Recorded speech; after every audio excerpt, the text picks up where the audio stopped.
법인세는 조금 개인하고 좀 차이가 큰 것 같아요. 조금 더 자세하게 설명해 주실 수 있어요? 법인은 물건을 사가지고 물건을 팔았을 경우에 차익이 발생했잖아요. 양도 차익에 대한 내야 되는 세금이 법인 추가세라고 생각하시면 될 것 같고, 법인세는 법인을 운영하고 남은 세금.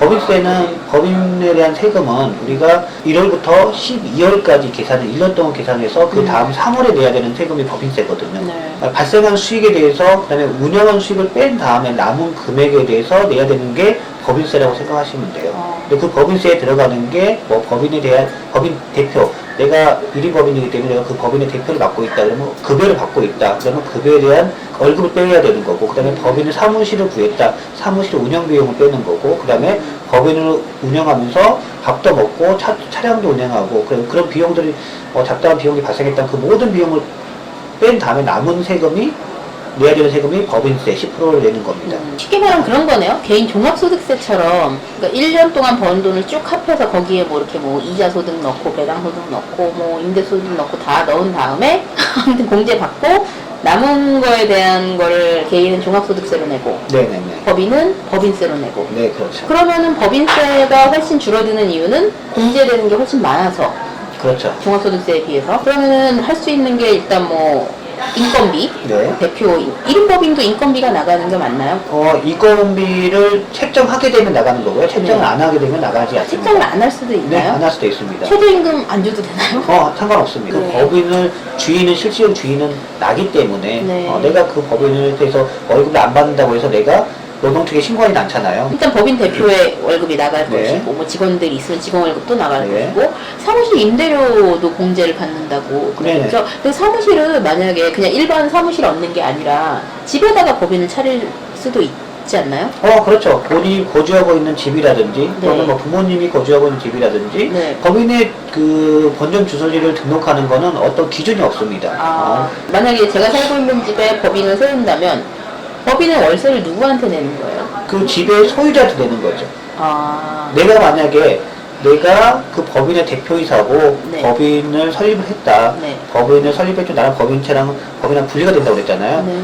이 법인을 내 집에 주소지 등록을 하고 싶다 그러면은 내가 이 법인 집의 주인이다. 주인이 내가 이 법인한테 차를 줄 수 있다는 거죠. 그럼 만약에 내가 뭐 전세랑 월세로 살고 있으면 전대차를 줄 수도 있고요. 그렇죠. 임대료도 그러면 법인세 공제가 되고요. 네, 그렇죠. 그럼 내가 살고 있는 집인데도 그 되는 거예요? 월세? 그렇죠. 내가 살고 있는 집의 월세도? 네, 내가 살고 있는 집을 법인한테 월세를 줄 수 있잖아요.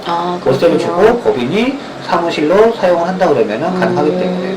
대표적으로 공제될 수 있는 비용이 또 뭐가 있죠? 급여라든지 네. 사무실 비용, 네. 그다음에 법인을 운영하는 비품 같은 거 구입하는 비품 비용, 구입비. 그다음에 뭐 식대 비용이라든지. 그러니까 뭐 활동하면서 하는 그쵸. 직원들 식대비 네. 같은 거. 부동산이니까 우리가 뭐 인장을 간다든지, 네. 심지어는 뭐 해외로 우리가 부동산을 투자를 그럴 하다 수도 보면 있죠. 네. 비행기표를 구입하는 그런 모든 비용들, 네. 차량을 운영한다 그러면 차량 운행 운영에 대한 비용들, 비용. 그런 모든 비용들이. 정말 많은 비용이 공제가 되는 거네요. 그렇죠. 하긴 생각해보면 부동산 투자라는 거는 범위도 되게 넓고, 네. 여기 전국으로 돌아다녀야 되니까 그렇죠, 그렇죠. 휴일도 없고, 네. 근데 법인을 세우면 그 돈을 다 세금에서 공제를 받는다는 말씀이신 네, 그렇죠. 거죠? 많은 분들이 이제 그런 오해도 하시는데요. 직장 다니시는 분들이 임장을 다니시고 주말에는 임장이 안 되냐 이렇게 말씀하시는 분도 계시는데 제가 강의 시간에 항상 강조하는 게 있습니다. 우리 부동산 투자하신 분들은 며칠 근무라고요? 7일 근무입니다. 저희는 5일 근무가 아니라 주말에도 법인에서 활동을 하기 때문에 주말에 시간 내서 임장을 가기 때문에 그 모든 비용들이 다 법인에서 인정이 되는 항목이라는 거죠. 그렇군요. 네. 비용 자체가 굉장히 줄어들겠어요. 그렇죠. 그 금액 자체가 사실상 작지 않거든요. 이 금액들이 많기 때문에 어떻게 보면 더 대수가 될 수 있다는 거죠. 그러네요. 네네. 그리고 아까 말씀하신 것처럼 대출 이자도 공제가 된다고. 네. 그 대출 이자는 그런 법인 명의로 집을 뭐 매입했을 때 그 대출 이자를 말씀하시는 거죠? 네, 그렇죠. 그 밖에 또 공제되는 항목들이 또 있나요? 대출 이자도 발생을 하고, 그다음에 뭐 명도비도. 명도비. 네, 우리가 뭐 집을 경매를 다닌다 그러면은 집을 사가지고 네. 사는 사람을 내보낼 때 발생하는 비용이라든지 또 인테리어 같은 거 그런 항목이 어떻게 보면은 처음에 시작하신 분들한테는 그 부담이 크거든요. 그 강의 시간에 항상 농담으로 이야기 드리는 게 인천에 있는 빌라를 예를 많이 설명드리는데 5천만 원에 집을 사가지고 6천만 원에 팔았는데 남들이 들었을 때는 1,000만 원이 남았다고 좋아하지만 공제 한번 쏙 뒤져보면 또 나한테 떨어지는 거는 50만 원이 안 된다는 거죠. 남는 게 네네. 없어요. 네네. 하지만 법인 같은 경우에는 그 모든 비용들이 다 인정이 되기 때문에 더 수익이 더 크다는 거죠. 네네. 그러면 똑같이 매도 차익을 통해서 1억을 벌었다고 해도 개인이 1억을 번 거하고 법인이 1억을 번 거는 그 차원이 다르네요. 그러니까 네, 그렇죠. 그러니까 뭐 똑같은 과정을 거쳐서 진행해서 물건을 했다. 그러면 법인이 더 수익이 더 크다는 거죠. 제가 1인 법인을 세웠어요. 그래서 법인이 저한테 월급을 줘요. 근데 그러면은 그거에 대해서 또 소득세가 나가잖아요. 법인이 법인세를 내고 개인이 종합소득세를 내면 두 번 내는 거니까 더 손해 아니에요? 법인에 대해서는 법인세에서 부과해 나오는 거고, 그 다음에 내가 만약에 월급을 받는다. 그 종합세 내는 거는 맞죠. 그 대표이사 월급하고, 그 다음에 내 개인이 내가 투자하는 이 비용이랑 법인이랑 합산은 되는 건 아니기 때문에 지금 투자하시는 분들이 가장 많이 걱정하시는 게 종합소득세 구간을 많이 걱정하시거든요. 왜 그러냐 그러면은 직장 다니는 분들이 급여도 많이 받으시는데 월세도 많이 받는 분도 많이 계시거든요. 그렇죠. 이런 분들 같은 경우에는 이게 합산이 돼서 세금관이 많이 올라가거든요. 어마어마하죠. 네. 근데 법인을 설립해서 법인으로 월세를 받게 되면 그 수익에 대해서 법인세를 내야 되는 거고, 네. 개인의 월급에 대한 부분은 따로 분리가 되기 때문에 그렇기 때문에 좋다는 거죠. 네. 그러면 개인 월급을 좀 적게 받는 게 유리하겠네요? 정확한 답은 없는 것 같아요.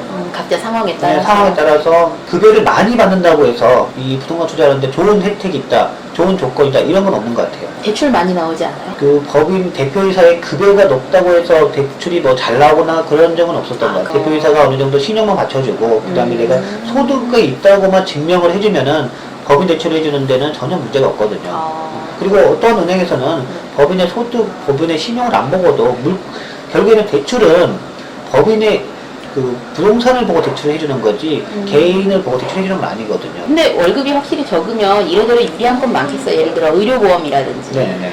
사실 전업 투자하시는 분들은 의료보험 걱정 되게 많이 하시잖아요. 네, 그렇죠. 법인의 대표는 직장가입자, 아무래도 직장가입자가 지역가입자보다 훨씬 혜택이 많으니까. 네. 지금 개인으로 투자하신 분들이 기본적으로 주택수가 많다 보니까, 그리고 직장이 없는 분들 같은 경우에는 이 건강보험료 체계 자체가 지역의료보험으로 나오게 돼 있거든요. 본인의 나이와 재산과 그리고 모든 걸 평가해서 지역의료보험이 나오기 때문에 기본적으로 50만 원은 기본적으로 나오거든요.